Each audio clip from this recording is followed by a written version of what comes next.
ಆತ್ಮೀಯ ವೀಕ್ಷಕ ಬಾಂಧವರೇ, ಪಸುಕರಲ್ಲ ವಿಶೇಷ ಮಾತುಕತೆ ಕಾರ್ಯಕ್ರಮ ಸುರಕ್ಷಾ ಸಂಜೀವಿನಿ, ನಿಮ್ಮ ಆರೋಗ್ಯಕ್ಕೊಂದು ಕೈಪಿಡಿ. ಈ ಕಾರ್ಯಕ್ರಮದಲ್ಲಿ ಸರೋಜಿನಿ ಭಟ್ ಪ್ರತಿಷ್ಠಾನ ರಿಜಿಸ್ಟರ್ಡ್ ಮಂಗಳೂರು ಇವರ ಪ್ರಾಯೋಜಕತ್ವದಲ್ಲಿ ಡಾಕ್ಟರ್ ಮುರಳಿ ಮೋಹನ್ ಚೂಂತಾರ್ರವರು ವಾರಕ್ಕೊಂದು ಆರೋಗ್ಯದ ಬಗ್ಗೆ, ಆರೋಗ್ಯ ಮತ್ತು ಸುರಕ್ಷಾ ಮಾಹಿತಿಯನ್ನು ನಮಗೆ ಹಂಚಿಕೊಳ್ತಾ ಇದ್ದಾರೆ.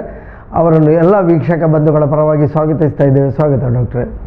ನಾವು ಈ ವಾರದಲ್ಲಿ ಆಯ್ದುಕೊಂಡಂತಹ ವಿಷಯ ಮಕ್ಕಳಲ್ಲಿ ಚಟಗಳು ಮತ್ತು ದಂತ ಸಂಬಂಧಿ ಚಟಗಳು ಎನ್ನುವ ಬಗ್ಗೆ. ಸಾಧಾರಣವಾಗಿ ಮಕ್ಕಳಲ್ಲಿ, ಅದರಲ್ಲೂ ಸಣ್ಣ ಮಕ್ಕಳಲ್ಲಿ ಬೇರೆ ಬೇರೆ ರೀತಿಯ ಚಟಗಳು, ಅದು ಸಣ್ಣದರಲ್ಲಿ ಬೆಳೆದು ಬಂದರೆ ಅದು ತುಂಬ ಪ್ರಾಯದವರೆಗೆ ಅದು ಒಂದು ರೀತಿಯಲ್ಲಿ ಮಕ್ಕಳನ್ನು ಅಂಟಿಕೊಂಡಿರ್ತವೆ. ಇಂತಹ ಚಟಗಳು ಮಕ್ಕಳಲ್ಲಿ ಬೆಳೀಲಿಕ್ಕೆ ಏನು ಕಾರಣಗಳಿರ್ತವೆ? ನೋಡಿ, ಮಕ್ಕಳಲ್ಲಿ ಚಟಗಳು, ಈ ದಂತ ಸಂಬಂಧಿ ಚಟಗಳು ಅಂತ ನಾವು ಹೇಳ್ತೇವೆ. ಅದು ಮುಖದ ಸೌಂದರ್ಯವನ್ನು ಹಾಳು ಮಾಡೋದಿರ್ಬೋದು, ಅಥವಾ ದೇಹದ ಮುಖದ ಬೆಳವಣಿಗೆಗೆ ತೊಂದರೆ ಮಾಡುವಂಥದ್ದು ಹಲವಾರು ಚಟಗಳು ಇರ್ತವೆ. ಪ್ರಾಮುಖ್ಯವಾಗಿ ಈ ಬೆರಳು ಚುಪ್ಪುವುದು ಅಂತ, ಥಂಬ್ ಸಕ್ಕಿಂಗ್ ಅಂತ ನಾವು ಹೇಳ್ತೇವೆ.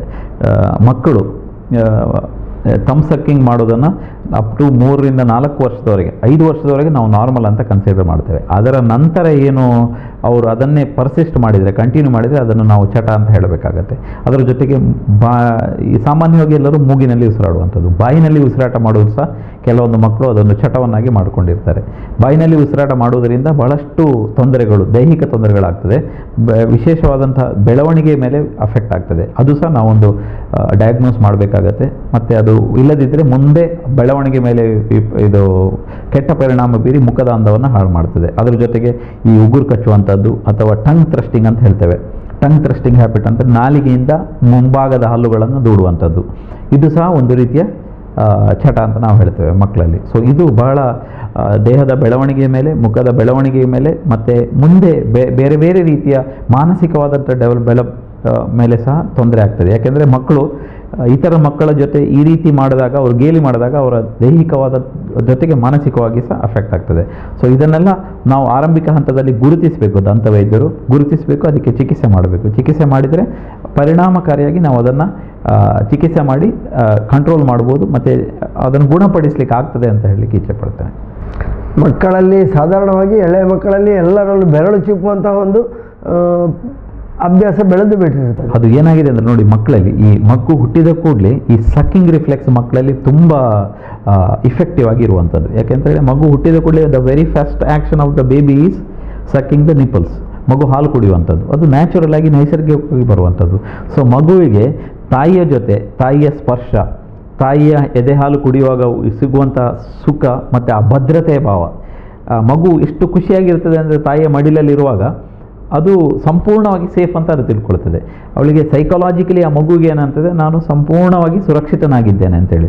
ಸೊ ಆ ಸಕ್ಕು ಮಾಡುವಾಗ ಅವರಿಗೆ ಭದ್ರತೆ ಭಾವ ಏನಿದೆ, ಇದು ಏನಾಗ್ತದೆ ಅಂದರೆ ಈಗಿನ ಕಾಲದಲ್ಲೆಲ್ಲ ತಂದೆ ತಾಯಂದರೆಲ್ಲ ಬ್ಯುಸಿ, ಕೆಲಸ ಮಾಡುವವರು, ವರ್ಕಿಂಗ್, ಈ ತೊಂದರೆಗಳು ಜಾಸ್ತಿ ಈ ಹೌಸ್ ವೈಫ್ಗಳ ಮಕ್ಕಳಲ್ಲಿ ಕಾಣೋದು ಕಡಿಮೆ. ಥಂಬ್ ಸಕ್ಕಿಂಗ್ ಹೆಚ್ಚಾಗಿ ವರ್ಕಿಂಗ್ ಕಪಲ್ಸ್ನಲ್ಲಿ ಕಾಣುವಂಥದ್ದು. ಇದು ನಾನು ಅಬ್ಸರ್ವ್ ಮಾಡಿದ್ದೇನೆ. ಯಾಕೆಂತ ಹೇಳಿದರೆ ಈಗ ಮೊದಲೆಲ್ಲ ನಾವು ಚಿಕ್ಕದಿರುವಾಗ ನಮ್ಮ ಮಕ್ಕಳ ತಂದೆ ತಾಯಂದರಲ್ಲಿ 2 ವರ್ಷದವರೆಗೆ ಬ್ರೆಸ್ಟ್ ಫೀಡಿಂಗ್ ಮಾಡ್ತಾಯಿದ್ರು.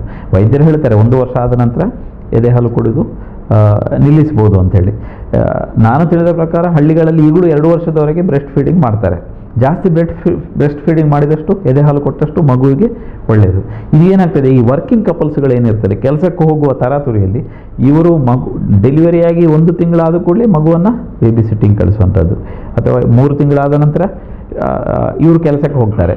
ಸೊ ಮಗುವಿಗೆ ಏನಾಗ್ತದೆ ಅಂತ ಹೇಳಿದರೆ, ಅದರ ಟೈಮಿಗೆ ಮಗು ಫಸ್ಟ್ 6 ತಿಂಗಳಿಂದ 8 ತಿಂಗಳವರೆಗೆ ಮಗುವಿಗೆ ಏನು ಕೆಲಸ ಇಲ್ಲ, ನಿದ್ದೆ ಮಾಡೋದು, ಹಾಲು ಕುಡಿಯೋದು, ನಿದ್ದೆ ಮಾಡೋದು, ಹಾಲು ಕುಡಿಯೋದು. ಈ ಸಂದರ್ಭಗಳಲ್ಲಿ ಏನಾಗ್ತದೆ ಅಂದರೆ ಮಗುವಿಗೆ ಈ ಸಕ್ ಮಾಡಲಿಕ್ಕೆ ಆಗಲಿಲ್ಲ ಅಂತ ಹೇಳಿದಾಗ ಬೆರಳನ್ನು ಹಾಕ್ಕೊಂಡು ಸಕ್ ಮಾಡಲಿಕ್ಕೆ ಶುರು ಮಾಡ್ತದೆ. ಅಭದ್ರತೆಯ ಭಾವ ಬಂದಾಗೆಲ್ಲ ಅದರ ತಂಬು ಉಂಟಲ್ಲ, ಅದು ತುಂಬ ಸಾಫ್ಟ್ ಆಗಿರುವಂಥದ್ದು, ಅದಕ್ಕೆ ಬಾಯಿನಲ್ಲಿ ಹಾಕಿ ಅದನ್ನು ಅಭ್ಯಾಸ ಮಾಡಿಕೊಳ್ತದೆ. ಆವಾಗ ಅದಕ್ಕೆ ಒಂದು ಭದ್ರತೆಯ ಭಾವ ಬರ್ತದೆ. ಅಲ್ಲಿ ಹಾಲು ಬರದಿದ್ದರೂ ಸಹ ಒಂದು ರೀತಿಯ ಸೆಕ್ಯೂರ್ಡ್ ಫೀಲಿಂಗ್ ಇರ್ತದೆ. ಏನೋ ಸಕ್ ಮಾಡ್ತಾ ಇದ್ದೇನೆ, ನಾನು ಸೇಫ್ ಆಗಿದ್ದೇನೆ ಅಂತ ಭಾವನೆ ಬರ್ತದೆ. ಸೊ ಇದು ಈಗಿನ ವರ್ಕಿಂಗ್ ಕಪಲ್ಗಳಲ್ಲಿ ತಾಯಿ ಸಹ ಕೆಲಸಕ್ಕೆ ಹೋದಾಗ ಆಗುವಂಥ ಒಂದು ತೊಂದರೆಗಳು. ಕೆಲಸ ಮಾಡಬಾರ್ದು ಅಂತ ನಾನು ಹೇಳೋದಲ್ಲ, ಅವರಿಗೂ ಸಹ ಒಂದು ಕಾನ್ಸೆಪ್ಟ್, ಟೈಮಿಗೆ ಅದನ್ನು ಬ್ರೆಸ್ಟ್ ಫೀಡಿಂಗ್ ಮಾಡ್ತಾ ಅವರಿಗೆ ಒಂದು ಈ ರೀತಿಯ ಒಂದು ಸೆಕ್ಯೂರ್ಡ್ ಫೀಲಿಂಗ್ ಮಗುವಿಗೆ ಬರುವ ಹಾಗೆ ಮಾಡಿದರೆ ಈ ರೀತಿ ತೊಂದರೆಗಳು ತಪ್ಪಿಸ್ಬೋದು. ಇದು ಮತ್ತೆ ಹ್ಯಾಬಿಟ್ ಆಗಿ ಮುಂದುವರಿತದೆ. ಅದನ್ನು ತಮ್ಸಕ್ ಮಾಡ್ತಾ ಇರ್ತಾರೆ. 2 ವರ್ಷದವರೆಗೆ, 3 ವರ್ಷದಾಗ ಹೋಗಲಿ, 4 ವರ್ಷದವರೆಗೆ ತಮ್ಸಕ್ ಮಾಡಿದರೆ ನಾವು ಅದನ್ನು ವಿಶೇಷವಾಗಿ ನಾವು ಅದನ್ನು ಪರಿಗಣನೆಗೆ ತೆಗೆದುಕೊಳ್ಳೋದಿಲ್ಲ, ಏಕೆಂದರೆ ನಾರ್ಮಲ್ ಅಂತ ಅಂದ್ಕೊಳ್ತೇವೆ. ಅದರ ನಂತರವೂ ಸಹ ಹೆಚ್ಚಿನ ಮಕ್ಕಳು ನಾನು ನೋಡಿದ್ದೇನೆ, ಅವರು ಮಲಗುವಾಗಲೂ ಸಹ ಅವರ ಹೆಬ್ಬೆರಳು ಬಾಯಿನಲ್ಲೇ ಇರುವಂಥದ್ದು. 4 ರಿಂದ 5 ವರ್ಷ ಕಳೆದ ನಂತರ ಅದನ್ನು ಮತ್ತೆ ಪರ್ಸಿಸ್ಟ್ ಮಾಡಿದರೆ ಅದು ಅವರಿಗೆ ಸೋಷಿಯಲಿ ಹೋಗುವಾಗ, ಮಕ್ಕಳನ್ನು ಕರ್ಕೊಂಡು ತಂದೆ ತಾಯಿಗೆ ಹೋದಾಗ ಅವರಿಗೊಂದು ರೀತಿಯ ಮುಜುಗರ ಆಗ್ತದೆ, ಅಸಹ್ಯ ಆಗ್ತದೆ. ಮಕ್ಕಳು ಹೆಬ್ಬೆರಳನ್ನು ಬಾಯಿಯೊಳಗೆ ಇಟ್ಕೊಳ್ತಾರೆ. ಎಳೆದು ತೆಗೆದರೂ ಸಹ, ಕೈಯನ್ನು ಕಟ್ಟಿದರೂ ಸಹ ಹಾಕ್ತಾರೆ. ಕೆಲವೊಮ್ಮೆ ಮಕ್ಕಳಿಗೆ ಇದನ್ನೆಲ್ಲ ಬಟ್ಟೆ ಕಟ್ಟುವಂಥದ್ದು, ಬೇರೆ ಬೇರೆ ರೀತಿಯ ಪ್ರಯೋಗಗಳನ್ನು ಮಾಡ್ತಾರೆ ಅದನ್ನು ನಿಲ್ಲಿಸಲಿಕ್ಕೆ. ಬಟ್ ಮಗುವಿಗೆ ಅದನ್ನು ತೆಗೆದುಕೊಳ್ಳಿ ಅಳಲಿಕ್ಕೆ ಶುರು ಮಾಡ್ತದೆ, ರಿಫ್ಲೆಕ್ಸ್ ಆಗಿ ಪುನಃ ಅಲ್ಲಿಗೆ ಹೋಗುವಂಥದ್ದು. ಇದು ಬಹಳ ಸಾಮಾಜಿಕವಾಗಿ ಮುಜುಗರ ತರುವಂಥ ಒಂದು ಸಮಸ್ಯೆ ಆಗ್ತದೆ. ಅದಕ್ಕೆ ನಾವು ದಂತವೈದ್ಯರು ನಮ್ಮ ಬಳಿ ಬಂದರೆ ನಾವು ಹ್ಯಾಬಿಟ್ ಬ್ರೇಕಿಂಗ್ ಅಪ್ಲಯನ್ಸ್ ಅಂತ ಇದೆ, ಬೇರೆ ಬೇರೆ ರೀತಿಯ ಕೌನ್ಸಿಲಿಂಗ್ ಸಹ ಮಾಡಬೇಕಾಗತ್ತೆ. ತಾಯಂದ್ರಿಗೆ ಕೌನ್ಸಿಲಿಂಗ್ ಮಾಡಲಿಕ್ಕೆ ಬೇಕಾಗತ್ತೆ, ಮಗುವಿಗೂ ಕೌನ್ಸಿಲಿಂಗ್ ಮಾಡಬೇಕಾಗತ್ತೆ. ತಾಯಿ ಹೆಚ್ಚು ಮಗುವಿನ ಮೇಲೆ ಕಾನ್ಸಂಟ್ರೇಟ್ ಮಾಡುವಾಗೆ ಮಾಡಬೇಕಾಗತ್ತೆ. ಅದೆಲ್ಲ ಮಾಡಿ ಈ ತಮ್ ಸಕ್ಕಿಂಗ್ ಹ್ಯಾಬಿಟನ್ನು ನಾವು ಬ್ರೇಕ್ ಮಾಡಬೇಕಾಗತ್ತೆ. ಯಾಕೆಂತ ಹೇಳಿದರೆ, ನಿರಂತರವಾಗಿ ಬೆರಳನ್ನು ಚಿಪ್ತಾ ಇದ್ದರೆ ಈ ಬೆರಳಿನ ಭಾಗದಿಂದ ಹಲ್ಲಿನ ಮೇಲಿನ ದವಡೆಗೆ ಒತ್ತಡ ಬೀಳ್ತದೆ, ಮತ್ತು ಹಲ್ಲು ಮುಂದೆ ಬರುವ ಸಾಧ್ಯತೆ ಇದೆ. ಮುಂದೆ ಬರುವ ಹಲ್ಲುಗಳು ಪ್ಲಸ್ ದವಡೆಯನ್ನು ಸಹ ಪುಷ್ ಮಾಡ್ತದೆ. ಸೊ ಈ ರೀತಿ ಮಾಡೋದ್ರಿಂದ ಕೋಲು ಮುಖ ಆಗುವ ಸಾಧ್ಯತೆ ಇದೆ, ಮುಖದ ಡೆವಲಪ್ಮೆಂಟ್ ಮೇಲೆ ಇಫೆಕ್ಟ್ ಆಗುವ ಸಾಧ್ಯತೆ ಇದೆ. ಸೊ ಇದನ್ನೆಲ್ಲ ನಾವು ಕನ್ಸಿಡರ್ ಮಾಡಿ 5 ವರ್ಷದ ನಂತರನೂ ಈ ರೀತಿಯ ಹ್ಯಾಬಿಟನ್ನು ಮುಂದುವರಿಸಿದರೆ ನಮ್ಮ ಬಳಿ ಬಂದರೆ ಅದಕ್ಕೆ ಇಫೆಕ್ಟಿವ್ ಆದಂತಹ ಚಿಕಿತ್ಸೆ, ಹ್ಯಾಬಿಟ್ ಬ್ರೇಕಿಂಗ್ ಅಪ್ಲಯನ್ಸ್ ಅಂತೇಳಿ ನಾವು ಮಾಡ್ತೇವೆ. ಅದು ಮಾಡಿ ಅದನ್ನು ಸರಿಪಡಲಿಕ್ಕೆ ಸಾಧ್ಯವಿದೆ. ಇದನ್ನು ಹೆತ್ತವರು ಆರಂಭಿಕ ಹಂತದಲ್ಲಿ ತಮ್ ಸಕ್ಕಿಂಗ್ ಮಾಡೋದಿದ್ದರೆ ನಮ್ಮ ಬಳಿ ಬರಬೇಕು. ನಾವು ಅದಕ್ಕೆ ಸೂಕ್ತವಾದ ಕೌನ್ಸಿಲಿಂಗ್ ಮಾಡಿ ಚಿಕಿತ್ಸೆ ಮಾಡಿದರೆ ಮಗುವಿನ ದೈಹಿಕ ಬೆಳವಣಿಗೆ ಜೊತೆಗೆ, ಮುಖದ ಅಂದದ ಹೆಚ್ಚಿಸೋದ್ರ ಜೊತೆಗೆ ಮಾನಸಿಕವಾಗಿ ಸಹ ಮಗು ಯಾವುದೇ ರೀತಿ ತೊಂದರೆ ಆಗದ ರೀತಿಯಲ್ಲಿ ಟ್ರೀಟ್ ಮಾಡಲಿಕ್ಕೆ ಸಾಧ್ಯ ಇದೆ ಅಂತ ಹೇಳಕ್ಕೆ ಇಚ್ಛೆಪಡ್ತೇನೆ. ಆತ್ಮೀಯ ವೀಕ್ಷಕ ಬಾಂಧವರೇ, ಹೊಸಕೊರಲ ವಿಶೇಷ ಮಾತುಕತೆಯಲ್ಲಿ ಸುರಕ್ಷಾ ಸಂಜೀವಿನಿಯಲ್ಲಿ ನಾವು ಇವತ್ತು ಮಕ್ಕಳ ಚಟಗಳು, ಅಂದರೆ ಅದು ಅಭ್ಯಾಸವಾಗಿ ಹೇಗೆ ಚಟಗಳಾಗಿ ಬೆಳೆಯುತ್ತದೆ, ಈ ಚಟಗಳಿಂದಾಗಿ ಮಕ್ಕಳಿಗಾಗುವ ತೊಂದರೆಗಳ ಬಗ್ಗೆ ಮಾಹಿತಿಯನ್ನು ಕೊಡ್ತಾ ಇದ್ದಾರೆ ಡಾಕ್ಟರ್ ಮುರಳಿ ಮೋಹನ್ ಚೂಂತಾರ್ರವರು. ಡಾಕ್ಟರ್, ಈಗ ಬಾಯಿಯಲ್ಲಿ ಬೆರಳು ಚೀಪುವುದರಿಂದ ಆಗುವಂತಹ ತೊಂದರೆಗಳನ್ನು ಹೇಳಿದ್ರಿ. ಬೇರೆ ಬೇರೆ ಚಟಗಳಿವೆ, ಬಾಯಿಯಲ್ಲಿ ಉಸಿರಾಡುವುದು, ಉಗುರು ಕಚ್ಚುವುದು, ನಾಲಿಗೆಯನ್ನು ಚೀಪಿಕೊಳ್ಳುವುದು, ಈ ರೀತಿಯ ಚಟಗಳೆಲ್ಲ ಇದೆ. ಇದಕ್ಕೆಲ್ಲ ಏನು ಕಾರಣಗಳು? ಮೂಗಿನಲ್ಲಿ ಉಸಿರಾಡುವುದು ಸಹ ಒಂದು ಸಮಸ್ಯೆ ಅಂತಲೇ ಹೇಳ್ಬೋದು. ಸಾಮಾನ್ಯವಾಗಿ ಮಕ್ಕಳಲ್ಲಿ ಈ ಅಪ್ಪರ್ ರೆಸ್ಪಿರೇಟರಿ ಟ್ರ್ಯಾಕ್ಟ್ ಇನ್ಫೆಕ್ಷನ್ ಅಂತ ಹೇಳ್ತೇವೆ, ಟಾನ್ಸಿಲ್ ಆಗೋದು ಮಕ್ಕಳಿಗೆ ಬಹಳ ಕಾಮನ್. ನಾವು ಕೇಳಿರ್ಬೋದು, ಮಕ್ಕಳು ಹೆಚ್ಚಾಗಿ ಅವರು ದೊಡ್ಡವೇನೆ ಅಂತ ಹೇಳ್ತಾರೆ, ಟಾನ್ಸಿಲ್ ಆಗಿದೆ ಅವರಿಗೆ ಅಂತ ಹೇಳಿ, ಅಂದರೆ ಟಾನ್ಸಿಲೈಟಿಸ್ ಅಂತ ಹೇಳಿ. ಅದು ಆಡು ಭಾಷೆಯಲ್ಲಿ ಟಾನ್ಸಿಲ್ ಆಗಿದೆ ಅಂತ. ಟಾನ್ಸಿಲ್ ಸಾಮಾನ್ಯವಾಗಿ 6 ರಿಂದ 8 ವರ್ಷ ಆಗುವಾಗ ಮಕ್ಕಳಿಗೆ ಟಾನ್ಸಿಲಲ್ಲಿ ಅಟ್ರೋಪಿಯಾಗಿ ಅಲ್ಲಿ ಯಾವುದೇ ತೊಂದರೆಗಳು ಆಗೋದಿಲ್ಲ. ಸಣ್ಣ ಪ್ರಾಯದಲ್ಲಿ ಅವರಿಗೆ ಈ ಅಪ್ಪರ್ ರೆಸ್ಪಿರೇಟರಿ ಟ್ರ್ಯಾಕ್ಟ್ ಇನ್ಫೆಕ್ಷನ್ ಆಗುವ ಸಾಧ್ಯತೆಗಳು ಜಾಸ್ತಿ. ಅದು ಆದಾಗ ಉಸಿರಾಟಕ್ಕೆ ತೊಂದರೆ ಆದಾಗ, ಮೂಗಿನ ಮುಖಾಂತರ ಉಸಿರಾಟಕ್ಕೆ ತೊಂದರೆ ಆದಾಗ ಮಗು ಬಾಯಿಯ ಮುಖಾಂತರ ಉಸಿರಾಡಲಿಕ್ಕೆ ಅಭ್ಯಾಸ ಮಾಡಿಕೊಳ್ತದೆ. ಸಾಮಾನ್ಯವಾಗಿ ನಾವು ಎಲ್ಲರೂ ಮೂಗಿನ ಮುಖಾಂತರ ಉಸಿರಾಟ ಮಾಡುವುದು ಅದು ಒಂದು ನೈಸರ್ಗಿಕವಾದ ಪ್ರಕ್ರಿಯೆ. ಯಾಕೆಂದರೆ ನಾವು ತೆಗೆದುಕೊಳ್ಳುವಂಥ ಏರ್ ಹ್ಯೂಮಿಡಿಫೈ ಆಗಬೇಕು, ಫಿಲ್ಟರ್ ಆಗಬೇಕು, ಹಾಗೆ ಶ್ವಾಸಕೋಶಕ್ಕೆ ತಲುಪಬೇಕು. ನಾವು ಬಾಯಿ ಮೂಲಕ ತಗೊಂಡ್ರೆ ಅದು ಹ್ಯೂಮಿಡಿಫೈ ಆಗೋದಿಲ್ಲ. ಹೊರಗಿನ ಡ್ರೈ ಏರ್ ನಮ್ಮ ದೇಹದ ಹ್ಯೂಮಿಡಿಟಿಗೆ ಅಡ್ಜಸ್ಟ್ ಆಗಬೇಕು. ಡ್ರೈ ಏರನ್ನು ನಾವು ಇನ್ಹೇಲ್ ಮಾಡಿದರೆ ಲಂಗ್ಸಿಗೆ ತೊಂದರೆ ಆಗ್ತದೆ. ಮತ್ತು ಫಿಲ್ಟರ್ ಆಗಬೇಕು, ಕಲ್ಮಶಗಳು ಏನಾದರೂ ಇದ್ದರೆ ಅದನ್ನು ಫಿಲ್ಟರ್ ಆಗಬೇಕಾದ್ರೆ ಮೂಗಿನ ಮುಖಾಂತರ ಹೋಗಬೇಕು. ಈ ಬಾಯಿ ಮುಖಾಂತರ ನಾವು ಉಸಿರಾಡಿದಾಗ ಇದನ್ನೆಲ್ಲ ಬೈಪಾಸ್ ಆಗಿ ನೇರವಾಗಿ ಲಂಗ್ಸಿಗೆ ಹೋಗ್ತದೆ. ಇದರಿಂದ ಇನ್ಫೆಕ್ಷನ್ ಆಗುವ ಸಾಧ್ಯತೆ ಇದೆ, ಲಂಗ್ ಇನ್ಫೆಕ್ಷನ್ ಆಗುವ ಸಾಧ್ಯತೆ ಇದೆ, ಬೇರೆ ಬೇರೆ ತೊಂದರೆಗಳಾಗುವ ಸಾಧ್ಯತೆಗಳಿದೆ. ಮತ್ತು ನಿರಂತರವಾಗಿ ಈ ಬಾಯಿಯಿಂದ ಉಸಿರಾಟ ಮಾಡ್ತಾ ಇದ್ದಾಗ ಬಾಯಿ ತೆರೆದೇ ಇರ್ತಾರೆ ಮಕ್ಕಳು, ಮತ್ತು ಮುಖದ ಶೇಪ್ ಚೇಂಜ್ ಆಗುವ ಸಾಧ್ಯತೆ ಇದೆ, ಕೋಲು ಮುಖ ಆಗುವ ಸಾಧ್ಯತೆಗಳು ಜಾಸ್ತಿ ಇದೆ. ಮತ್ತು ಬಾಯಿನಲ್ಲಿ ಇನ್ಫೆಕ್ಷನ್ ಆಗುವಂಥದ್ದು, ಇದೆಲ್ಲ ಬಹಳಷ್ಟು ತೊಂದರೆಗಳಿಗೆ ಕಾರಣ ಆಗ್ತದೆ. ಬಾಯಿಯಲ್ಲಿ ಉಸಿರಾಡೋದ್ರಿಂದ ಹಲ್ಲು ಕೂಡ ಎದುರು ಹೋಗ್ತದೆ ಅಂತ ಹೇಳ್ತಾರೆ. ಅದೇ ಕೋಲು ಮುಖ ಆದ ಕೂಡಲೇ ನಾವು ಬಾಯಿ ತೆರೆದೇ ಇಟ್ಟಿರ್ತೇವೆ, ಮತ್ತು ಮುಂದ್ಗಡೆ ಹಲ್ಲು ಇದು ಏನಂತ ಹೇಳಿದ್ರೆ ಉದ್ದ ಕೋಲು ಮುಖ ಆಗುವ ಸಾಧ್ಯತೆಗಳು, ಹಲ್ಲುಗಳು ಮುಂದೆ ಬರುವ ಸಾಧ್ಯತೆಗಳು ಬಾಯಿನಲ್ಲಿ ಉಸಿರಾಟ ಮಾಡುವುದರಿಂದ ಬರುವ ಸಾಧ್ಯತೆಗಳು ಇದೆ. ಇದನ್ನೆಲ್ಲ ನಾವು ಆರಂಭಿಕ ಹಂತದಲ್ಲಿ ಗುರುತಿಸಬೇಕಾಗತ್ತೆ. ನಾವು ವೈದ್ಯರ ಬಳಿ ಬಂದರೆ ನಾವು ಅದಕ್ಕೆ ಬೇಕಾದಂಥ ಚಿಕಿತ್ಸೆ ನಾವು ನೋಡ್ತೇವೆ. ಅದಕ್ಕೆ ಯಾಕಾಗಿ ಅವನು ಬಾಯಿನಲ್ಲಿ ಉಸಿರಾಡ್ತಾ ಇದ್ದಾನೆ ಅದಕ್ಕೆ ಕಾರಣಗಳನ್ನು ತಿಳಿಸಬೇಕು. ಅವನಿಗೆ ಕಿವಿ ನೋವು ಅಥವಾ ಗಂಟಲು ನೋವು ಇದ್ದರೆ ಅದಕ್ಕೆ ಚಿಕಿತ್ಸೆ ಕೊಡಬೇಕು. ಮೂಗಿನಲ್ಲಿ ಸರಾಗವಾಗಿ ಗಾಳಿ ಹೋಗುವಾಗೆ ಒಂದು ವ್ಯವಸ್ಥೆ ಮಾಡಿದರೆ ಬಾಯಿನಲ್ಲಿ ಉಸಿರಾಡುವುದಿಲ್ಲ ಮಕ್ಕಳು. ಸೊ ಈ ರೀತಿಯ ತೊಂದರೆಗಳು ಆಗಲಿಕ್ಕೆ ಸಾಧ್ಯತೆ ಇದೆ. ಇದರ ಜೊತೆಗೆ ನಾವು ಈ ಉಗುರು ಕಚ್ಚುವಂಥದ್ದು, ಮಕ್ಕಳು ನಿರಂತರವಾಗಿ ಉಗುರು ಕಚ್ಚೋಣ ಅಥವಾ ಟಂಗ್ ಥ್ರಸ್ಟಿಂಗ್ ಅಂತ ಹೇಳ್ತೇವೆ, ನಿರಂತರವಾಗಿ ನಾಲಿಗೆಯಿಂದ ಹಲ್ಲನ್ನು ದೂಡುವಂಥ ಕೆಲಸ ಮಕ್ಕಳು ಮಾಡ್ತಾ ಇರ್ತಾರೆ.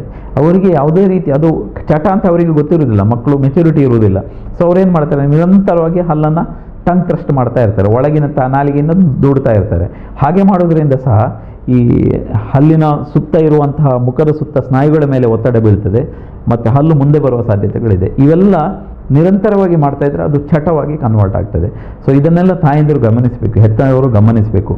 ಯಾಕಾಗಿ ಮಗು ಮಾಡ್ತಾ ಇದ್ದಾನೆ, ಅವನಿಗೆ ಮಾನಸಿಕವಾಗಿ ಯಾವುದೋ ಅಭದ್ರತೆ ಕಾಡ್ತಾ ಇದೆಯಾ, ಅವನಿಗೆ ಗಂಟಲು ನೋವು ಇದೆಯಾ, ಅಥವಾ ಅವನಿಗೆ ಬೇರೆ ಏನಾದರೂ ತೊಂದರೆಗಳಿದೆಯಾ ಅಂತ ಹೇಳಿ ಗುರುತಿಸಬೇಕು. ಅವರಿಗೆ ಗೊತ್ತಾಗಲಿಲ್ಲ ಅಂದರೆ ದಂತ ವೈದ್ಯರ ಬಳಿ ಕರ್ಕೊಂಡು ಬಂದರೆ ನಾವು ಇದನ್ನೆಲ್ಲ ಗುರುತಿಸ್ತೇವೆ. ಗುರುತಿಸಿ ಅದು ಯಾಕಾಗಿ ಬಂದಿದೆ ಅಂತ ತಿಳ್ಕೊಂಡು ನಾವು ಅದಕ್ಕೆ ಚಿಕಿತ್ಸೆ ಕೊಟ್ಟರೆ ಆರಂಭಿಕ ಹಂತದಲ್ಲಿ ನಾವು ಇದನ್ನು ಪರಿಣಾಮಕಾರಿಯಾಗಿ ಚಿಕಿತ್ಸೆ ಮಾಡಿ ತಡೆಗಟ್ಟಲಿಕ್ಕೆ ಸಾಧ್ಯ ಇದೆ, ಮತ್ತು ಚಿಕಿತ್ಸೆ ನೀಡಿ ಸಹ ಅದನ್ನು ಸರಿಪಡಿಸಲಿಕ್ಕೆ ಸಾಧ್ಯ ಇದೆ. ಇದು ಹೆತ್ತವರ ಒಂದು ಪ್ರಾಥಮಿಕವಾದಂಥ ಜವಾಬ್ದಾರಿಯಾಗಿರ್ತದೆ. ಮಕ್ಕಳ ಬಾಯಿನಲ್ಲಿ ಎಷ್ಟು ಹಲ್ಲಿದೆ, ಮಕ್ಕಳು ಹೇಗೆ ತಿಂತಾರೆ, ಏನು ಮಾಡ್ತಾರೆ ಎಲ್ಲವನ್ನ ಗಮನಿಸಬೇಕು. ಒಂದು ಕಣ್ಣು ಯಾವತ್ತೂ ಮಕ್ಕಳ ಮೇಲೆ ಇರಬೇಕು. ಹಾಗೆ ಮಾಡಿದರೆ ಮಾನಸಿಕವಾದಂಥ ದೈಹಿಕವಾದಂಥ ಬೆಳವಣಿಗೆಗೆ ಪೂರಕವಾದಂಥ ಒಂದು ವಾತಾವರಣವನ್ನು ಕಲ್ಪಿಸಲಿಕ್ಕೆ ಸಾಧ್ಯ ಇದೆ ಅಂತ ಹೇಳಿ. ಸಣ್ಣ ಮಕ್ಕಳಲ್ಲೂ ಚಟ ಅಂದರೆ ಅದು ಬೆಳೆಸಿಕೊಳ್ಳಲು ಅವರು ತುಂಬ ಸುಲಭ. ಯಾಕೆಂತ ಹೇಳಿದರೆ ಏನು ನೋಡಿದರೂ ಅದನ್ನು ಅವರ ಮನಸ್ಸಿನ ಮೇಲೆ ಪರಿಣಾಮ ಬೀರ್ತದೆ. ಕಲಿಕೆ ಅನ್ನೋದು ಒಂದು ಪ್ರಕ್ರಿಯೆ. ಮಕ್ಕಳಲ್ಲಿ ಬಹಳ ಫಾಸ್ಟಾಗಿ ಕಲಿತಾರೆ. ಈಗ ಅವ್ರಿಗೆ ನಾವು ಹೀಗೆ ಮಾಡಿ ಅಂತ ಹೇಳಬೇಕಾಗೋದಿಲ್ಲ. ನಾವು ಪೇರೆಂಟ್ಸ್ ಏನು ಮಾಡ್ತೇವೆ ನಮ್ಮನ್ನು ನೋಡಿಯೇ ಕಲಿತಾರೆ. ನಾವು ಯಾವುದೇ ರೀತಿ ಮಾತಾಡ್ತಾ ಇದ್ದರೆ, ಡ್ಯಾನ್ಸ್ ಮಾಡ್ತಾ ಇದ್ದರೆ ಮಕ್ಕಳು ನಮ್ಮನ್ನು ನೋಡಿ ಅದೇ ರೀತಿ ಅನುಕರಣೆ ಮಾಡ್ತದೆ. ನಾವು ಮಾಡೋದನ್ನು, ಹೆತ್ತವರು ಮಾಡೋದನ್ನು ಮಕ್ಕಳು ಅನುಕರಣೆ ಮಾಡಿ ಅದನ್ನು ಸರಿ ಅಂತ ಅಂದ್ಕೊಳ್ತದೆ. ಸೊ ಅದನ್ನೆಲ್ಲ ನಾವು ರೋಲ್ ಮಾಡೆಲ್ ಆಗಿದ್ದು ಅದನ್ನು ಗಮನಿಸಿದರೆ ಖಂಡಿತವಾಗಿ ಸಹ ಹಲವಾರು ತೊಂದರೆಗಳನ್ನು ತಪ್ಪಿಸಲಿಕ್ಕೆ ಸಾಧ್ಯ ಇದೆ. ನಾವು ಬೈತಾ ಇದ್ದರೆ ಆ ಮಕ್ಕಳು ಕೂಡ ಅದೇ ಬೈಗಳನ್ನು ಕಲಿತವೆ ಮತ್ತು ಅದೇ ಮಾತುಗಳನ್ನು ಆಡ್ತವೆ. ಮಕ್ಕಳ ಮುಂದೆ ನಾವು ಮಾತಾಡುವಾಗ ಬಹಳಷ್ಟು ಸೂಕ್ಷ್ಮವಾಗಿರಬೇಕು, ಬಹಳಷ್ಟು ಒಂದು ಕಣ್ಣು ಅವ್ರ ಮೇಲೆ ಇರಬೇಕು. ಯಾಕೆಂದರೆ ದೇ ಪಿಕಪ್ ವೆರಿ ಫಾಸ್ಟ್. ಕಲ್ತುಕೊಳ್ಳೋದನ್ನು, ಒಳ್ಳೆಯದನ್ನು ಕೆಟ್ಟದನ್ನು ಎಲ್ಲವನ್ನು ಬಹಳ ಬೇಗವಾಗಿ ಕಲ್ತುಕೊಳ್ತದೆ. ಅದಕ್ಕಾಗಿ ಸಾಧಾರಣ ನಮ್ಮ ತಿಳಿದವರು ಹಿರಿಯರು ಹೇಳೋದು, ಮಕ್ಕಳನ್ನು ಮಾತಾಡುವಾಗ ಹಿರಿಯರ ಹಾಗೆ ಗೌರವದಿಂದ ಬಲೆ ಮಗ, ಬಲೆ ಪೋಲೆ, ಆಗ ಅವರು ಕೂಡ ಅದೇ ರೀತಿಯ ಗೌರವದ ಮಾತುಗಳನ್ನು ಕಲಿತಾರೆ ಅಂತ ಹೇಳ್ತಾರೆ. ಮಕ್ಕಳನ್ನು ತಿದ್ದಲಿಕ್ಕೆ ಸುಲಭ, ಮಕ್ಕಳನ್ನು ಹಾಳು ಮಾಡಲಿಕ್ಕೂ ಸುಲಭನೇ. ಬೇಗ ಕಲ್ತು ಬಿಡುತ್ತದೆ. ಅದನ್ನು ನಾವು ಅರ್ಥ ಮಾಡಿಕೊಂಡ್ರೆ ಬಹಳಷ್ಟು ಸುಲಭ. ಮಕ್ಕಳನ್ನು ಬೆಳೆಸೋದು ಒಂದು ಆರ್ಟ್, ಅದು ಎಲ್ಲರಿಗೂ ಬರೋದಿಲ್ಲ. ಹಾಗೆ ಮಾಡಿದರೆ ಖಂಡಿತವಾಗಿ ಸಹ ಒಂದು ಪ್ರಜ್ಞಾವಂತ ಪ್ರಜೆಯಾಗಿ ನಾವು ಮಕ್ಕಳನ್ನು ಬೆಳೆಸಲಿಕ್ಕೆ ಸಾಧ್ಯ ಇದೆ. ಆತ್ಮೀಯ ವೀಕ್ಷಕ ಬಾಂಧವರೇ, ಹೊಸಕೊರಲಿನ ವಿಶೇಷ ಮಾತುಕತೆ ಮಕ್ಕಳಲ್ಲಿ ಇರುವಂತಹ ಚಟಗಳು, ಈ ಚಟಗಳಿಂದಾಗಿ ಮಕ್ಕಳ ಮೇಲೆ ಆಗುವಂತಹ ದುಷ್ಪರಿಣಾಮಗಳ ಬಗ್ಗೆ ಮಾಹಿತಿಯನ್ನು ನೀಡ್ತಾ ಇದ್ದಾರೆ ಡಾಕ್ಟರ್ ಮುರಳಿ ಮೋಹನ್ ಚೂಂತಾರ್ರವರು. ಡಾಕ್ಟ್ರೇ, ಈಗ ನಾವು ತುಂಬ ವಿಷಯದ ಬಗ್ಗೆ ಮಾಹಿತಿಯನ್ನು ಕೊಟ್ಟರಿ. ಬೆರಳು ಚೀಪುವುದು, ಉಗುರು ಕಚ್ಚುವುದು ಮತ್ತು ಬಾಯಿಯಿಂದ ಉಸಿರಾಡುವುದು, ನಾಲಿಗೆಯಿಂದ ಹಲ್ಲುಗಳನ್ನು ದೂಡುವುದು, ಈ ರೀತಿಯ ಚಟಗಳು ಮಕ್ಕಳಿಂದ ತನ್ನಿಂದ ತಾನೇ ಬೆಳೆಯುತ್ತದೆ. ಅದು ಯಾವುದೇ ಕಾರಣಕ್ಕಾಗಿ ಬರ್ಬೋದು, ಯಾವುದೇ ಕಾರಣಕ್ಕಾಗಿ ಅಭ್ಯಾಸವಾಗಿ ಚಟವಾಗಿ ಬೆಳಿಬೋದು. ಈಗ ಇದನ್ನೆಲ್ಲ ನಿಯಂತ್ರಣ ಮಾಡಬೇಕಿದ್ರೆ ಏನೆಲ್ಲ ಮುಂಜಾಗ್ರತೆ ನಾವು ಮಾಡಬೇಕಾಗ್ತದೆ? ನೋಡಿ, ಇದನ್ನು ಚಿಕಿತ್ಸೆ ಮಾಡೋದಕ್ಕೆ ಮೊದಲು ಯಾಕಾಗಿ ಬಂದಿದೆ ಅಂತ ನಾವು ಇವ್ಯಾಲ್ಯೂಯೇಟ್ ಮಾಡಬೇಕು. ಒಂದು ರೋಗಿ ನಮ್ಮ ಬಳಿ ಬಂದಾಗ ಬೆರಳು ಚೀಪ್ತಾ ಇದ್ದರೆ ನಾವು ನೇರವಾಗಿ ಬೆರಳನ್ನು ಕಟ್ಟಿ ಇಡುವಂಥದ್ದು ಅಥವಾ ಹ್ಯಾಬಿಟ್ ಬ್ರೇಕಿಂಗ್ ಅಪ್ಲಯನ್ಸ್ ಅಂತ ಹೇಳಿ ನಾವು ಏನು ಕೊಡ್ತೇವೆ ಅದನ್ನು ಬಾಯಿ ಅಳತೆ ತೆಗೆದು ಮಾಡಿ ಮಗುವನ್ನು ಕಳಿಸುವಂಥದ್ದಲ್ಲ. ಯಾಕಾಗಿ ಬಂದಿದೆ ಅಂತೇಳಿ the root cause for the habit ಏನು ಅಂತ ನಾವು ತಿಳಿಬೇಕಾಗತ್ತೆ. ಈಗ ಮಗುವಿಗೆ ಸೈಕಲಾಜಿಕಲಿ ಏನಾದರೂ ತೊಂದರೆ ಇದೆ ಅಂತೇಳಿ ಆದರೆ, ಅಭದ್ರತೆಯ ಭಾವ ಇದೆ, ತಂದೆ ತಾಯಂದರಿಂದ ಬಹಳ ಹೊತ್ತು ದೂರ ಇದ್ದು ಈ ರೀತಿ ಯಾರೋ ಅಜ್ಜಿ ಮನೆಯಲ್ಲಿ ಬಿಟ್ಟಿರ್ತಾರೆ, ಯಾರದೋ ನರ್ಸರಿನಲ್ಲಿ ಬಿಟ್ಟೋಗಿರ್ತಾರೆ, ಪ್ಲೇ ಹೋಮಲ್ಲಿ ಬಿಟ್ಟಿರ್ತಾರೆ, ಅದನ್ನ ಬಗ್ಗೆ ಯಾರು ಗಮನ ಕೊಡುವುದಿಲ್ಲ ಅಂತ ಹೇಳಿಕೊಂಡು ಮಗುವಿಗೆ ಬಂದರೂ ಕೂಡ ಅದು ಕೂಡ ಒಂದು ದೊಡ್ಡ ತೊಂದರೆ. ಅಂಥವ್ರನ್ನ ಹಿಡಿದು ನಾವು ಕಟ್ಟಿ ಹಾಕಿ ನಾವು ಅವರಿಗೆ ಹೊಡೆದು ಬಡದು ಮಾಡುವಂಥದ್ದಲ್ಲ. ಅವರಿಗೆ ನಾವು ಭದ್ರತೆಯ ಭಾವಪೂರ್ವ ಮಾಡೋಗೆ ಮಾಡಬೇಕು. ಅವ್ರ ಜೊತೆ ಕೂತ್ಕೊಂಡು ಮಾತಾಡಬೇಕು, ಅವರ ತೊಂದರೆಗಳೇನು ಅಂತೇಳಿ. ಮಕ್ಕಳು ಸತ್ಯವನ್ನು ಹೇಳ್ತಾರೆ, ಯಾವುದೇ ಮಕ್ಕಳು ಸುಳ್ಳು ಹೇಳೋದಿಲ್ಲ. ಅವರ ಬಾಯಿ ಬಿಡಿಸಲಿಕ್ಕೆ ತುಂಬ ಸುಲಭ. ಅವರನ್ನು ಪ್ರೀತಿಯಿಂದ ನಾಲ್ಕು ಮಾತಾಡಿದಾಗ ಇದ್ದಬದ್ದ ಸತ್ಯವನ್ನೆಲ್ಲ ಹೇಳಿಬಿಡ್ತಾರೆ. 5 ನಿಮಿಷದಲ್ಲಿ ಎಲ್ಲವನ್ನೂ ಹೇಳಿಬಿಡ್ತದೆ. ಸುಳ್ಳು ಹೇಳಲಿಕ್ಕೆ ಮಕ್ಕಳು ದೇವ್ರ ಥರ. ಸುಳ್ಳು ಹೇಳಿಕೊಟ್ರು ಕೂಡ ಅದನ್ನು ಕೂಡ ಹೇಳ್ತಾರೆ, ಅಪ್ಪ ಮಂತ್ರಿ ಇಂಚವ ನೋಡಿ ಹೇಳಿ. ಅದು ಇದು ಮಕ್ಕಳನ್ನು ನಾವು ದೇವರು ಅಂತ ಹೇಳೋದು ಅದಕ್ಕೆ. ಯಾಕೆ ಅಂತ ಹೇಳಿದರೆ ಅವರಿಗೆ ಯಾವುದು ಹೇಳಬೇಕು ಹೇಳಬಾರ್ದು ಗೊತ್ತಾಗೋದಿಲ್ಲ, ಇದ್ದದನ್ನು ಇದ್ದಾಗೆ ಹೇಳಿಬಿಡ್ತಾರೆ. ಸೊ ನಾವು ಮಕ್ಕಳನ್ನು ಒಂದು 5 ನಿಮಿಷ ಅವರನ್ನು ಚೆನ್ನಾಗಿ ಮಾತಾಡಿದರೆ ಇದ್ದ ಸತ್ಯಗಳೆಲ್ಲ ಹೊರಬಿಡ್ತಾರೆ. ಮಗು ಹೇಳ್ತಾರೆ, ಅಮ್ಮ ಬೆಳಿಗ್ಗೆ ಬೇಗ ಆಫೀಸ್ಗೆ ಹೋದರೆ ರಾತ್ರಿ ಆಗ್ತದೆ ಬರುವಾಗ ಅಂತ ಹೇಳ್ತಾರೆ. ಕೆಲವು ನನ್ನ ಪೇಷಂಟ್ಗಳು ಹೇಳಿದ್ದಾರೆ, ಅಮ್ಮ ನನ್ನ ಜೊತೆ ಇರೋದೇ ಇಲ್ಲ ಅಂತ ಹೇಳ್ತಾರೆ. ಅದರ ಅರ್ಥ ಅಲ್ಲಿ ಪ್ರಾಬ್ಲಮ್ ಅಲ್ಲಿ ಗೊತ್ತಾಯ್ತು ನಮಗೆ ಎಲ್ಲಿ ತೊಂದರೆ ಅಂತೇಳಿ. ಅದನ್ನು ನಾವು ಸಾಲ್ವ್ ಮಾಡೋದು ಬಿಟ್ಟು ನಾವು ಬೇರೆ ಏನಾದರೂ ಮಾಡಲಿಕ್ಕೆ ಹೋದರೆ ಅದು ಅನರ್ಥ ಆಗ್ತದೆ. ಸೊ ಇದನ್ನು ನಾವು ಹೆತ್ತವರ ಜೊತೆ ಕೌನ್ಸಿಲ್ ಮಾಡಬೇಕಾಗುತ್ತೆ. ಆಗ ಚಿಕಿತ್ಸೆ ಆಗಬೇಕಾದ್ದು ಮಗುವಿಗೆಲ್ಲ, ತಾಯಿಗೆ ಆಗಬೇಕಲ್ಲಿ. ತಾಯಿ ತಂದೆಯರನ್ನು ಕರೆಸಿ, ನೋಡಿ ನೀವು ಕೆಲಸ ಮಾಡೋದು ಸಹಜ, ಕೆಲಸ ಮಾಡಬೇಕು. ಯಾಕೆಂದರೆ ಇವತ್ತಿನ ಕಾಲದಲ್ಲಿ ಎಲ್ಲರಿಗೂ ಇನ್ಕಮ್ ಬೇಕು. ಯಾಕೆಂದರೆ ಒಂದು ಸಂಸಾರವನ್ನು ಮಾಡಬೇಕಾದ್ರೆ, ಮಗುವಿಗೆ ಒಳ್ಳೆ ಫ್ಯೂಚರ್ ಕೊಡಬೇಕಾದ್ರೆ, ಎಜುಕೇಷನ್ ಕೊಡಬೇಕಾದ್ರೆ ಖರ್ಚಿದೆ. ಸೊ ದುಡಿಬೇಕು.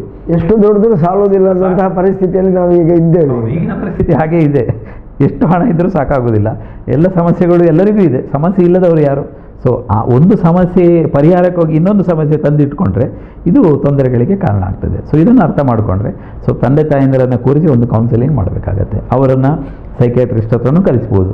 ಈಗ ಈ ಸೈಕ್ಯಾಟ್ರಿಸ್ಟ್ ಅಂತ ಹೇಳಿದ ಕೂಡಲೇ ಹಳ್ಳಿಗೆ ಯಾಕೆ ಹೋಗಬೇಕು, ನಮಗೆ ಹುಚ್ಚು ಹಿಡಿದಿದೆಯಾ, ಹುಚ್ಚು ಹಿಡಿದ್ರೆ ಮಾತ್ರ ಸೈಕ್ಯಾಟ್ರಿಸ್ಟಿಗೆ ಹೋಗಬೇಕು ಅಂತಲ್ಲ. ಅದಕ್ಕೆ ಒಂದು ತಂದೆ ತಾಯಂದಿರ ಜೊತೆ ಕೂತು ಒಂದು ಮಾನಸಿಕ ಒಂದು ಇದು ಆಪ್ತ ಸಮಾಲೋಚನೆ ಅಂತ ನಾವು ಹೇಳ್ತೇವೆ, ಒಂದು ಕೂತು ಮಾತಾಡುವಂಥದ್ದು. ಅದನ್ನು ಮಾಡಿದರೆ ಮಗುವಿಗೆ ಒಂದು ಸ್ವಲ್ಪ ಕಾನ್ಸಂಟ್ರೇಷನ್ ಕೊಡಲಿಕ್ಕೆ ತನ್ನಿಂತಾನೇ ಹ್ಯಾಬಿಟ್ ಬಿಟ್ಟು ಕೆಲವೊಂದು ಉದಾಹರಣೆ ಇದೆ. ಮಗು ಸಕ್ಕಿಂಗ್ ಇದ್ದಾಗ ತಂದೆ ತಾಯಂದಿರನ್ನು ಕರೆದು ಕೌನ್ಸಿಲಿಂಗ್ ಮಾಡಿ ನೀವು ಜಾಸ್ತಿ ಅಟೆನ್ಷನ್ ಮಗುವಿಗೆ ಕೊಡಿ, ಆ ಹ್ಯಾಬಿಟ್ ಬಿಟ್ಟು ಹೋಗ್ತದೆ ಅಂತೇಳಿ. ಹಾಗೇ ಆಯಿತು. 1-2 ತಿಂಗಳು ತಾಯಿ ಮಗುವಿನ ಜೊತೆ ಜಾಸ್ತಿ ಅಟ್ಯಾಚ್ಮೆಂಟ್ ಬರುವಾಗೆ ಮಾಡಿದ್ದು, ಮಗು ಹ್ಯಾಬಿಟ್ಟೇ ಬಿಟ್ಟು ಬಿಡ್ತು. ಇದು ಎಲ್ಲಿ ಯಾಕೆ ಆಯಿತು ಅಂದರೆ ಆ ಮಗುಗೆ ಅಟೆನ್ಷನ್ ಸಿಕ್ಕಿದ ಕೂಡಲೇ ಮಗು ಎಲ್ಲವನ್ನೂ ಮರೆತು ಬಿಡ್ತದೆ. ನನ್ನನ್ನು ಎಲ್ಲರೂ ಗಮನಿಸ್ತಾರೆ, ಎಲ್ಲರೂ ಪ್ರೀತಿ ಮಾಡ್ತಾರೆ ಅಂತ ಹೇಳಿದಾಗ ಮಗುವಿಗೆ ಸಮಸ್ಯೆನೇ ಇಲ್ಲ. ಯಾರು ಗಮನಿಸುವುದಿಲ್ಲ, ನೋಡೋದಿಲ್ಲ ಅಂತ ಹೇಳಿದಾಗ ಮಗುವಿಗೆ 10,000 ಪ್ರಾಬ್ಲಮ್ಗಳು. ಸುಮ್ಮನೆ ಅಳೋದು, ಹೊಟ್ಟೆ ನೋವು ಅಂತ ಹೇಳೋದು, ಹೀಗೆ ಆಗ್ತದೆ. ಕಾರಣ ಇಲ್ಲದೆ ಅಳುವಂಥದ್ದು, ಹೊಟ್ಟೆ ನೋವು, ಹಲ್ಲು ನೋವು, ಎಲ್ಲ ನೋವುಗಳು ಶುರುವಾಗ್ತದೆ.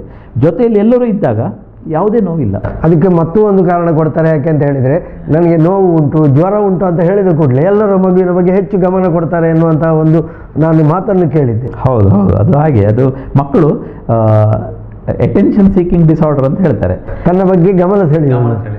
ಮತ್ತು ನಾವೆಲ್ಲ ಚಿಕ್ಕವರಿದ್ದಾಗ ಶಾಲೆಗೆ ಹೋಗ್ಲಿಕ್ಕೆ ಹಾಗೆ ಮಾಡ್ತಾ ಇದ್ವಿ. ಓಡ್ಲಿಕ್ಕೆ ಆಗೋ ಜ್ವರ ಬರೋದು ನಮಗೆ. ಈಗ ಅದು ಒಂದು ತಪ್ಪಿಸಬೇಕು ಅಂತ ಒಂದು ರೀಸನ್. ಬೆಳಿಗ್ಗೆ ಶಾಲೆಗೆ ಹೊರಡಬೇಕಿದ್ರೆ ಏನಾದರೂ ಒಂದು ಶುರು ಆಗ್ತದೆ. ನಮಗೆ ಅವಾಗೆಲ್ಲ ಮಳೆ ಬಂದರೆ ಭಾರಿ ಖುಷಿ ಆಗ್ತದೆ, ರಜೆ ಸಿಗ್ತದೆ ಅಂತೇಳಿ. ಹಾಗೆ ಈಗ ಇಲ್ಲಿ ಈ ಮಕ್ಕಳನ್ನು ನಾವು ಕೌನ್ಸಿಲಿಂಗ್ ಮಾಡಬೇಕಾಗತ್ತೆ. ಯಾಕೆ ಬಂದಿದೆ ಅಂತೇಳಿ ನಾವು ಅದನ್ನು ಯಾಕಾಗಿ ಬಂದಿದೆ ಅಂತ ಮಾಡಿ ಆಗ ಗುರುತು ಹೆಚ್ಚಿ ತಂದೆ ತಾಯಂದಿರನ್ನು ಕೌನ್ಸಿಲಿಂಗ್ ಮಾಡಿ ಅದರಿಂದ ಪರಿಣಾಮಕಾರಿಯಾದಂಥ ಚಿಕಿತ್ಸೆ ಆಗಲಿಲ್ಲ ಅಂತ ಹೇಳಿದರೆ ನಾವು ಮತ್ತೆ ಬೇಕಾದಂಥ ನೆಕ್ಸ್ಟ್ ಸ್ಟೆಪ್.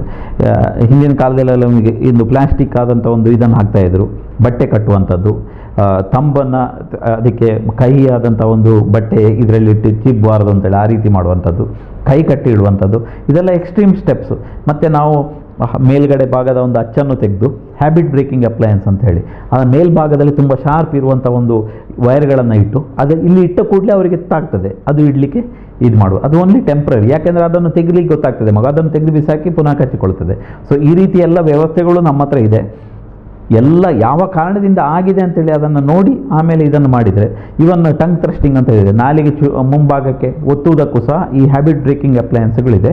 ಎಲ್ಲ ದಂತವೈದ್ಯರು ಮಾಡ್ತಾರೆ. ಮತ್ತು ಮಕ್ಕಳ ದಂತವೈದ್ಯರು ಅಂತ ಇದ್ದಾರೆ, ಪೀಡೋಡಾಂಟಿಸ್ಟ್ ಅಂತ ನಾವೇನು ಹೇಳ್ತೇವೆ, ಅವರು ಸಹ ಇದರ ಬಗ್ಗೆ ವಿಶೇಷವಾದಂಥ ತರಬೇತಿ ಪಡೆದಂಥ ಮಯೋಫಂಕ್ಷನಲ್ ಅಪ್ಲಯನ್ಸ್ಗಳನ್ನು ಕೊಡ್ತಾರೆ, ಹ್ಯಾಬಿಟ್ ಬ್ರೇಕಿಂಗ್ ಅಪ್ಲಯನ್ಸ್ಗಳು. ಈಗ ಬಾಯಿನಲ್ಲಿ ಉಸಿರಾಡುವಾಗ ಕೋಲು ಮುಖ ಆಗುವ ಸಾಧ್ಯತೆ ಇದೆ ಅಂತಾರೆ, ಅವರಿಗೆ ವಿಶೇಷವಾದ ಅಪ್ಲಯನ್ಸ್ ಕೊಡ್ತಾರೆ. ಮತ್ತು ಮಯೋಫಂಕ್ಷನಲ್ ಅಪ್ಲಯನ್ಸ್ ಮುಖದ ಎಲ್ಲ ಸ್ನಾಯುಗಳು ಒಂದೇ ರೀತಿಯಲ್ಲಿ ಎಲುಬಿನ ಮೇಲೆ ಒತ್ತಡ ಬೀರಲಿಕ್ಕೆ, ಮಾಡಿಫೈ ಮಾಡಲಿಕ್ಕೆ, ಹಲ್ಲು ಬರುವಾಗಲೇ ಒಂದು ಕರೆಕ್ಟ್ ಡೈರೆಕ್ಷನಲ್ಲಿ ಬರಲಿಕ್ಕೆ ಬೇಕಾದಂಥ ಉಪಕರಣಗಳು ಸಹ ನಮ್ಮಲ್ಲಿ ಲಭ್ಯವಿದೆ. ಅದನ್ನೆಲ್ಲ ನೋಡಿ ಮಕ್ಕಳ ದಂತವೈದ್ಯರ ಬಳಿ ಕರ್ಕೊಂಡು ಹೋದರೆ ಬೇಕಾದಂಥ ಅಥವಾ ವಕ್ರದಂತ ತಜ್ಞರ ಬಳಿ ಕರ್ಕೊಂಡು ಹೋದರೆ ಬೇಕಾದಂಥ ಎಲ್ಲ ವ್ಯವಸ್ಥೆ ಇದೆ. ಈಗಿನ ಕಾಲದಲ್ಲಿ ಎಲ್ಲದಕ್ಕೂ ಚಿಕಿತ್ಸೆ ಇದೆ, ಚಿಕಿತ್ಸೆ ಇಲ್ಲದಂತಹ ರೋಗನೇ ಇಲ್ಲ. ಚಿಕಿತ್ಸೆಯನ್ನು ಇದು ರೋಗ ಬರದಂತೆ ತಡೆಗಟ್ಟಲಿಕ್ಕೆ ಹಲವಾರು ಮಾರ್ಗಗಳಿದೆ. ಇದು ಜನರಿಗೆ ಗೊತ್ತಾಗಬೇಕು. ಸೊ ನಿಮ್ಮ ಮಕ್ಕಳು ಈ ರೀತಿ ಎಲ್ಲ ಮಾಡ್ತಾ ಇದ್ದರೆ, ಉಗುರು ಕಚ್ಚುವಂಥದ್ದು ಅಥವಾ ನಾಲಿಗೆಯಿಂದ ಹಲ್ಲನ್ನು ದೂಡುವಂಥದ್ದು ಅಥವಾ ತಂಬ್ ಸಕ್ಕಿಂಗ್ ಬೆರಳು ಚುಪ್ಪುವಂಥದ್ದು ಇಂಥದ್ದೆಲ್ಲ ಇದ್ದರೆ ವೈದ್ಯರ ಬಳಿ ನೇರವಾಗಿ ಕರ್ಕೊಂಡೋಗಿ ನಿಮ್ಮ ಎಲ್ಲ ಸಮಸ್ಯೆಗಳಿಗೂ ಉತ್ತರ ಅವರ ಹತ್ರ ಇದೆ, ಪ್ರಾಬ್ಲಮ್ಗಳಿಗೆ ಸರಿಯಾದ ಸೊಲ್ಯೂಷನ್ ಇದೆ, ಎಲ್ಲದಕ್ಕೂ ಚಿಕಿತ್ಸೆ ಇದೆ. ಈ ರೀತಿ ಚಿಕಿತ್ಸೆ ನೀಡುವುದರಿಂದ ಮಗುವಿನ ಮಾನಸಿಕವಾದಂಥ ಬೆಳವಣಿಗೆಗೆ ಮತ್ತು ದೈಹಿಕವಾದ ಬೆಳವಣಿಗೆಗೆ ಪೂರಕವಾದ ವಾತಾವರಣವನ್ನು ನಾವು ಕಲ್ಪಿಸಿಕೊಟ್ರೆ ಆ ಮಗುವನ್ನು ನಾವು ಒಂದು ಸಮಾಜದ ಒಂದು ಸತ್ಪ್ರಜೆಯಾಗಿ ಮಾಡಲಿಕ್ಕೆ ಸಾಧ್ಯ. ನಾವು ನಮ್ಮ ಎಲ್ಲ ಮಕ್ಕಳನ್ನು ಕಲಿತು ದೊಡ್ಡ ಡಾಕ್ಟರಾಗಿ ಇಂಜಿನಿಯರ್ ಆಗು ಅನ್ನೋದಕ್ಕಿಂತ ಮೊದಲು ಅವನೊಬ್ಬ ಒಳ್ಳೆಯ ಮನುಷ್ಯನಾಗಿ ಸಮಾಜಕ್ಕೆ ಅವನಿಂದ ಏನಾದರೂ ಒಂದು ಪಾಸಿಟಿವ್ ಕಾಂಟ್ರಿಬ್ಯೂಷನ್ ಬರಬೇಕು ಅನ್ನುವ ರೀತಿಯಲ್ಲಿ ನಾವು ವ್ಯವಸ್ಥೆಯನ್ನು ಪೂರಕವಾಗಿ ಮಾಡಿದರೆ ಒಂದು ಸುಂದರವಾದಂಥ ಒಂದು ಸುದೃಢವಾದಂಥ ಆರೋಗ್ಯವಂತ ಸಮಾಜವನ್ನು ಕಟ್ಟಲಿಕ್ಕೆ ಸಾಧ್ಯ ಇದೆ ಅಂತ ಹೇಳಿ ನಾನು ಹಿಂದೆ ಎಲ್ಲ ಮನೆಗಳಲ್ಲಿ ಕೂಡು ಕುಟುಂಬ ಇತ್ತು, ಅವಿಭಕ್ತ ಪದ್ಧತಿ ಇತ್ತು, ಅಜ್ಜ ಅಜ್ಜಿಯರಿದ್ದರು, ಇವರೆಲ್ಲ ಮಕ್ಕಳ ಬಗ್ಗೆ ಗಮನ ಕೊಡ್ತಾ ಇದ್ರು. ಈಗ ಯಾರು ಇಲ್ಲದ ಅಂತಹ ಸ್ಥಿತಿ. ನೀವು ಕರೆಕ್ಟಾಗಿ ಹೇಳಿದ್ದೀರಾ ಪಾಯಿಂಟ್. ಇದು ಕರೆಕ್ಟ್ ಜಾಗದಲ್ಲಿ ಸರಿಯಾದ ವರ್ಡ್ ಯೂಸ್ ಮಾಡಿದ್ದಾರೆ. ಹಿಂದಿನ ಕಾಲದಲ್ಲೆಲ್ಲ ಒಂದೊಂದು ಮನೆಯಲ್ಲಿ 45 ಜನ, ಚಿಕ್ಕಪ್ಪ, ದೊಡ್ಡಪ್ಪ, ದೊಡ್ಡಮ್ಮ, ಅಣ್ಣ, ತಂಗಿ, 4 8 ಮಕ್ಕಳು, ಮತ್ತು ಅಜ್ಜಿಯಂದರು ಪ್ರತಿಯೊಬ್ಬರು ಗಮನ ಹರಿಸಲಿಕ್ಕೆ ಇರ್ತಾರೆ. ಒಂದು ತಪ್ಪಾದಾಗ ಐಡೆಂಟಿಫೈ ಮಾಡಲಿಕ್ಕೆ ಇತ್ತು. ಈಗ ಹಾಗಲ್ಲ, ಮನೆಯಲ್ಲಿ ಮಗ ಮಾತ್ರ, ತಂದೆ ತಾಯಿ ಕೆಲಸಕ್ಕೆ ಹೋಗಿರ್ತಾರೆ, ಮಗ ಕಂಪ್ಯೂಟರ್, ಮೊಬೈಲ್, ಎಲ್ಲ ಸರ್ವಸ್ವ ಹೋದ್ವಿ. ತಾಯಿ ಮಗು ಅತ್ತಾಗ ಫಸ್ಟ್ ಕೊಡೋದು. ಈಗ ನೀವು ನೋಡಿ 1 ವರ್ಷ 2 ವರ್ಷ ಮಗುವಿಗೆ ಸಹ ಮಗು ಜೋರಾಗಿ ಹತ್ತಿರ ನೀವು ಮಗುವಿಗೆ ಕೊಟ್ಟರೆ, ಮೊನ್ನೆ ನಾನು ಒಂದು ಫಂಕ್ಷನಲ್ಲಿ ನೋಡಿದೆ, 2 ವರ್ಷದ ಮಗು ಯೂಟ್ಯೂಬ್ ಹಾಕಿ ಅದು ಡ್ಯಾನ್ಸ್ ನೋಡ್ತಾ ಇದೆ. ಇದು ನಾವು ಯಾವ ಹಂತಕ್ಕೆ ಬಂದಿದ್ದೇವೆ ನೋಡಿ. ಇದರ ಬಗ್ಗೆ ಒಂದು ಒಳ್ಳೆಯ ಒಂದು ಸಂದೇಶವನ್ನು ಇತ್ತೀಚೆಗೆ ನಾನು ಓದಿದ್ದೆ. ಒಂದು ಮಗು ತಾಯಿ ಹತ್ರ ಕೇಳ್ತದೆ, ಚಿನ್ನವನ್ನೆಲ್ಲ ನೀವು ಭದ್ರವಾಗಿ ಕಬಾಟಿನೊಳಗೆ ಇಡ್ತೀರಿ ಯಾಕೆ ಅಂತ ಹೇಳಿಕೊಂಡು. ಅದು ಕೆಲಸದವರು ಬಂದರೆ ಅವರ ಕೈಗೆ ಸಿಗಬಾರ್ದು, ಅವರೆಲ್ಲ ತಗೊಂಡು ಹೋಗ್ತಾರೆ ಅನ್ನುವ ಕಾರಣಕ್ಕಾಗಿ ನಾನು ಹಾಗೆ ಜಾಗ್ರತೆ ಮಾಡ್ತಾ ಇದ್ದೇನೆ. ಚಿನ್ನ ಬೇರೆ ಬೇರೆ ವಸ್ತುಗಳನ್ನೆಲ್ಲ ಕಬಾಟಲ್ಲಿಟ್ಟು ನೀವು ಜಾಗ್ರತೆ ಮಾಡ್ತೀರಿ, ನನ್ನನ್ನು ಮಾತ್ರ ನೀವು ಕೆಲಸದವರ ಕೈಯಲ್ಲಿ ಕೊಡ್ತೀರಲ್ಲ ಎನ್ನುವಂಥ ಒಂದು ಪ್ರಶ್ನೆಯನ್ನು ಮಗು ತಾಯಿ ಹತ್ರ ಕೇಳ್ತಾ. ಅಂದರೆ ಚಿನ್ನಕ್ಕಿಂತಲೂ ಮಗು ಸಸಾರ ಎನ್ನುವಂಥ ಒಂದು ಭಾವನೆ ಮಗುವಿನ ಬಾಯಲ್ಲಿ ಬೆಳೀತದೆ. ಇದು ಬಹಳ ಒಂದು ವಾಸ್ತವ, ಇದು ವಾಸ್ತವಿಕವಾದಂಥ ಕಟು ಸತ್ಯ. ನಮ್ಮ ಹೆಚ್ಚಿನ ಎಲ್ಲ ನಗರ ಪ್ರದೇಶಗಳಲ್ಲಿ ಮಗುವನ್ನು ಕೆಲಸದವರ ಬಿಟ್ಟು ಇವರು ಹೋಗ್ತಾ ಇರ್ತಾರೆ, ಕೆಲಸಕ್ಕೆ ಹೋಗ್ತಾರೆ, ಕೆಲಸದಿಂದ ಬಂದು ಪುನಃ ಪಾರ್ಟಿಗೆ ಹೋಗ್ತಾರೆ ಮಕ್ಕಳನ್ನು ಬಿಟ್ಟು. ಮಕ್ಕಳು ಅನ್ನೋದು ಒಂದು ರೀತಿಯ ಒಂದು ವಸ್ತುವನ್ನು ಬೆಳೆಸುವ ರೀತಿಯಲ್ಲಿ ನಾವು ಮಕ್ಕಳನ್ನು ಬೆಳೆಸ್ತಾ ಇದ್ದಾರೆ.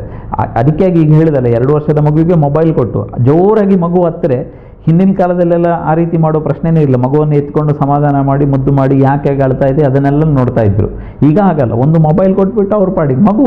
ಈಗಿನ ಕಾಲದ ಮಕ್ಕಳು ಅಷ್ಟೇ, ಮೊಬೈಲ್ ಸಿಕ್ಕಿದ ಕೂಡಲೇ ಮತ್ತು ಅದು ಗೇಮ್ಸ್ ಹಾಕ್ಲಿಕ್ಕೆ ಅದಕ್ಕೆ ಗೊತ್ತಿರ್ತದೆ. 2 ವರ್ಷದ ಮಕ್ಕಳಿಗೂ ಗೊತ್ತಿರ್ತದೆ, ಅದು ಆಟ ಆಡ್ಕೊಂಡು ಅದರ ಪಾಡಿಗೆ ಇರ್ತದೆ. ಇದು ವಾಸ್ತವ, ಇದು ಆಗಬಾರ್ದು. ಮಕ್ಕಳನ್ನು ನಾವು ಹೆತ್ತವರು ನಿರಂತರವಾಗಿ ಗಮನಿಸುತ್ತಾ ಅವರ ಪರಿಪೂರ್ಣ ಬೆಳವಣಿಗೆಗೆ ನಾವು ಪೂರಕವಾದ ವಾತಾವರಣ ಕಲ್ಪಿಸಬೇಕು. ಮಕ್ಕಳನ್ನು ಮಕ್ಕಳ ರೀತಿಯಲ್ಲೇ ಬೆಳೆಸಬೇಕು. ಅದೊಂದು ಗ್ಯಾಜೆಟ್ ಥರ ನಾವು ಮಾಡಲಿಕ್ಕೆ ಹೋದರೆ ಅಂತಹ ಮಕ್ಕಳಿಂದ ನಮಗೆ ಯಾವುದೇ ಸಮಾಜಕ್ಕೆ ಅವರು ಹೊರೆ ಆಗ್ತಾರೆ ಹೊರತು ಸಮಾಜಕ್ಕೆ ಆಸ್ತಿ ಆಗಲಿಕ್ಕೆ ಸಾಧ್ಯವೇ ಇಲ್ಲ. ಒಂದು ಮಾತಿದೆ ಮಕ್ಕಳಿಗೆ, don't create assets to your kids, make them as assets to the society ಅಂತೇಳಿ. ಮಕ್ಕಳನ್ನು ಸಮಾಜದ ಆಸ್ತಿಯನ್ನಾಗಿ ಮಾಡಿ, ಮಕ್ಕಳಿಗೆ ಆಸ್ತಿ ಮಾಡಬೇಡಿ ಅಂತೇಳಿ. ಮಕ್ಕಳು ಸಮಾಜದ ಆಸ್ತಿ ಆಗಬೇಕಾದ್ರೆ ಅವರಿಗೆ ನಿರಂತರವಾದ ಗಮನ ಕೊಡಬೇಕು, ಅವರನ್ನು ಗೈಡ್ ಮಾಡಬೇಕು, ಅವರನ್ನ ಒಂದು ಉತ್ತಮ ಸತ್ಪ್ರಜೆಯಾಗಿ ಮಾಡಲಿಕ್ಕೆ ನಾವೆಲ್ಲ, ಇನ್ಕ್ಲೂಡಿಂಗ್ ಮೀ, ನಾವು ಎಲ್ಲರೂ ಒಂದು ಪ್ರಾಮಾಣಿಕ ಪ್ರಯತ್ನ ಮಾಡೋಣ. ಹಾಗೆ ಮಾಡಿದರೆ ಒಂದು ಸುದೃಢವಾದ ಸುಂದರವಾದ ರಾಮರಾಜ್ಯವನ್ನು ನಾವೆಲ್ಲ ಮಾಡಲಿಕ್ಕೆ ಸಾಧ್ಯ ಇದೆ ಅಂತ ಹೇಳಕ್ಕೆ ಇಚ್ಛೆಪಡ್ತೇನೆ.